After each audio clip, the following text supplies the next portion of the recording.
오늘 말씀 열왕기상 3장 16절에서 28절의 말씀입니다. 그런데 23절에서 28절까지만 읽도록 하겠습니다.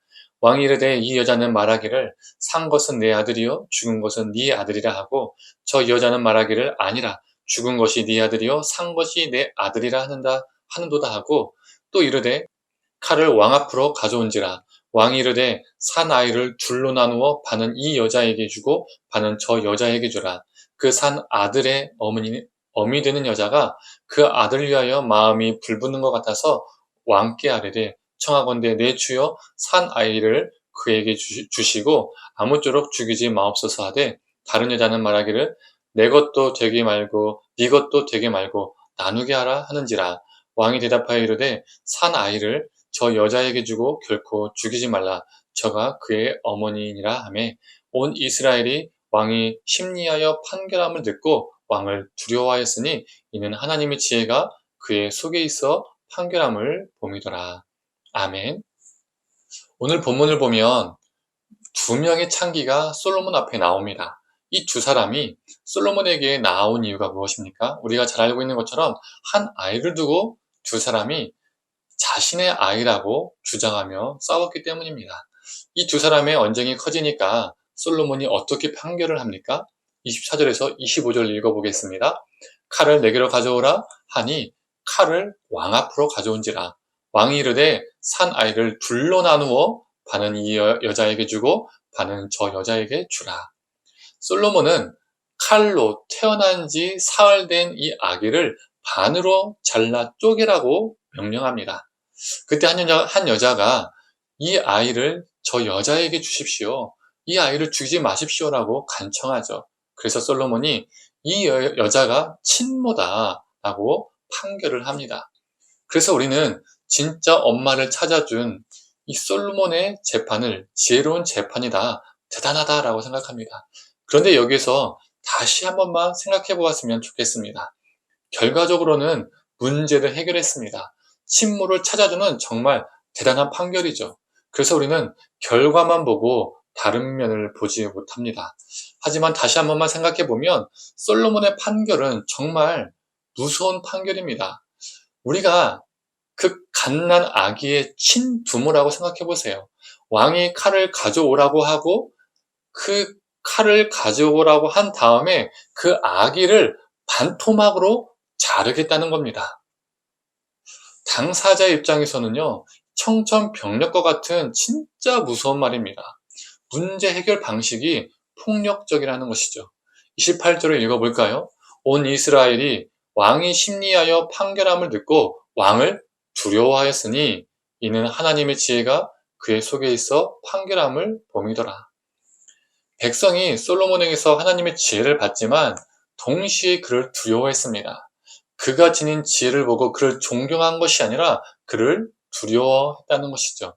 백성들에게 공포를 불러일으켰습니다. 왜요? 그가 가지고 있는 지혜는 문제는 해결했으나 그 지혜는 폭력적이었기 때문입니다. 그의 지혜에서 나오는 폭력적인 모습은 이후에도 계속적으로 나오죠. 이게 바로 솔로몬의 지혜의 양면성입니다. 실제로 이런 경우가 있지 않습니까? 하나님으로부터 여러 은사를 받은 목사가 하나님이 주신 은사로 사람을 치유하는 등 여러 사역을 합니다. 그리고 사람들은 그 목사를 보고 하나님이 저 목사님에게 정말 놀라운 은사를 주셨어라고 이렇게 감탄하죠. 하지만 그 은사로 인하여서 그 목사가 교만해지고 그 은사로 자신의 탐욕을 채우는 사람도 있습니다. 그 은사를 잘못된 방법으로 사용하는 것이죠. 그러면서 서서히 더 깊게 타락하게 되는 것이죠. 그래서 은사를 많이 받은 사람이 이단 교주가 되는 경우가 있지 않습니까? 이단 교주는 안 되더라도 거의 이단 교주처럼 행동하는 사람들도 있습니다.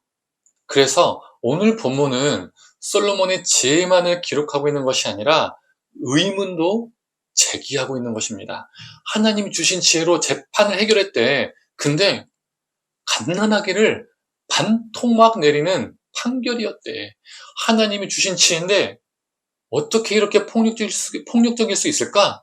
이런 의문을 제기하는 것이죠. 성도님들, 그게 지혜이든 무엇이든 하나님이 우리에게 주신 선물을 사용할 때 그 방법은 폭력적이어서도 안 되고 욕망적이어서도 안 됩니다. 결과만 좋으면 돼. 결과만 좋으면 나머지는 다 덮어주고 좋게 포장돼. 이런 인식을 가지고 있으면 안 됩니다. 하나님이 우리에게 주신 은사이든 능력이든 그게 무엇이 되었든 그것들을 선한 방법으로 선하게 사용하는 우리가 되기를 소망합니다. 그렇지 않으면 우리는 서서히 변질되고 타락하게 됩니다. 생명을 생각하지 않고 내 자신만을 생각하게 됩니다. 솔로몬이 그러했죠. 성도님들, 하나님이 우리에게 주신 은사, 달란트, 시간, 물질, 힘, 지혜, 그 밖에도 모든 것을 선한 방법으로 오늘 하루도 사용하며 나의 가정과 이웃에게, 동료에게 공포가 아닌 사랑과 생명을 전해주기를 간절히 원합니다. 함께 기도하겠습니다. 하나님께서 우리에게 주신 은사와 달란트들을 우리가 어떠한 방법으로 사용하고 있는지 돌아보게 하여 주시옵소서. 하나님께서 주신 것이라고 해서 우리가 어떠한 방법으로 사용한다는 것이 합리화되지 않는다는 것을 기억하게 하여 주시옵소서. 혹시 우리가 가지고 있는 능력을, 힘을 폭력적으로 잘못된 방법으로 사용하고 있지 않은지 늘 돌아보고 점검케 하여 주셔서 하나님, 우리에게 가진 힘과 지혜와 능력을 선하게 하나님께서 기뻐하시는 방법으로 사용하는 우리가 되게 하여 주시옵소서. 감사드리며 사랑에 많으신 예수님의 이름으로 기도드립니다. 아멘.